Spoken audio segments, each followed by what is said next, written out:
Hello, and welcome to the Wine Educate podcast, where we explore WSET education, study tips, and practical advice for wine enthusiasts and professionals. I am your host, Joanne Close. This is episode 52. This is our Tuesday tasting series, and we're going to do an oldie but goodie today on the podcast of a tried and true way of experimenting with the way wine feels in the mouth, the body of the wine. So I did cover this topic in my structural components series.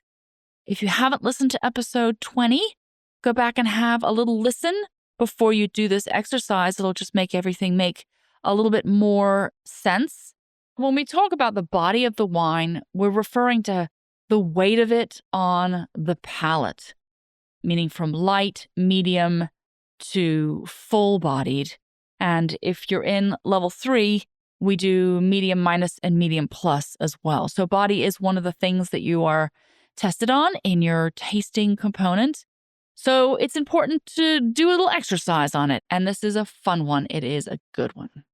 So when I talk about body in class, I pretty much say, don't panic.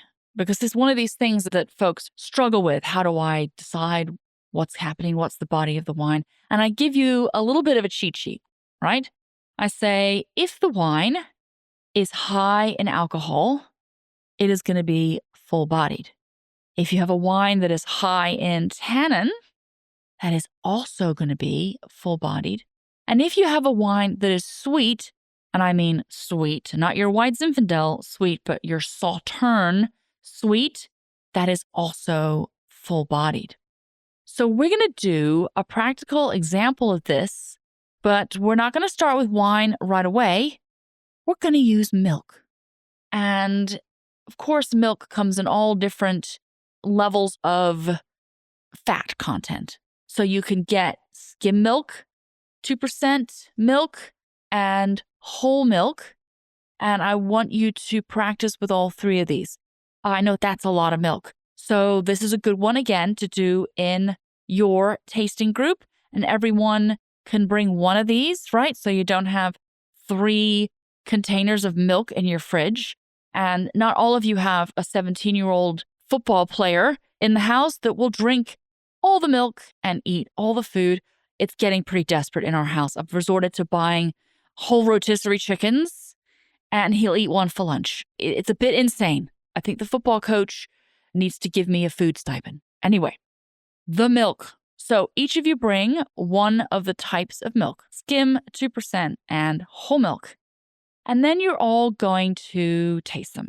And of course, the skim milk is supposed to represent light-bodied, the 2% more of a medium-bodied, and the whole milk full-bodied. And if you're feeling extra fancy, you can try to create a medium minus and medium plus by, you guessed it, blending together a little bit of the skim, a little bit of the 2%, and seeing how that feels and seeing if you can tell the difference between just the skim milk or the skim milk blended with some of the 2%.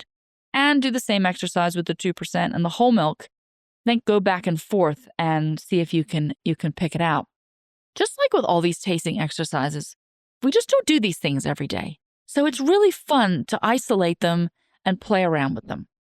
And of course, you can then do this with actual wine and get a light-bodied wine. What would that be? A Pinot Grigio, Vino Verde, maybe a Gamay or Pinot Noir. A medium-bodied wine. So for white, that would be Sancerre, Merlot, maybe a Côte d'Aron, not from Châteauneuf-du-Pape, but maybe from another region in the Côte d'Aron. Full-bodied wine, like Sauterne and a Napa Cab, maybe a Zinfandel. So those would all be good examples. Now, with the actual wines, you go from the lightest to the heaviest, right? Take your notes, think about it, and then go in reverse. And it's always amazing to me, the order of wine and how it affects the way the wines taste. It's really important to go from lightest to heaviest And when you do the reverse, it's very obvious why this is. Anyway, this is a fun exercise. Many people talk about this, like, oh, yes, milk, skim milk, medium, 2%. But not many people have done it, I think. You know what? I haven't done it either. So maybe I'll take advantage of the 17-year-old locust who lives in my house currently and just get the 3 different types of milk and try it out for myself. That would be fun. If you want the sheet that tells you how to do this exercise and also gives you questions you can ask within your group, of course, these are on the newsletter. If you're not already subscribed to the newsletter, you go to wineeducate.com and there's a green button at the top that says newsletter sign up, and you know what to do. All right, friend, hope you enjoy these tastings. And if you are on the newsletter, I would love to know how it's going with the tastings. So just hit reply because it's me and let me know. All right, thank you so much. I will see you on Thursday.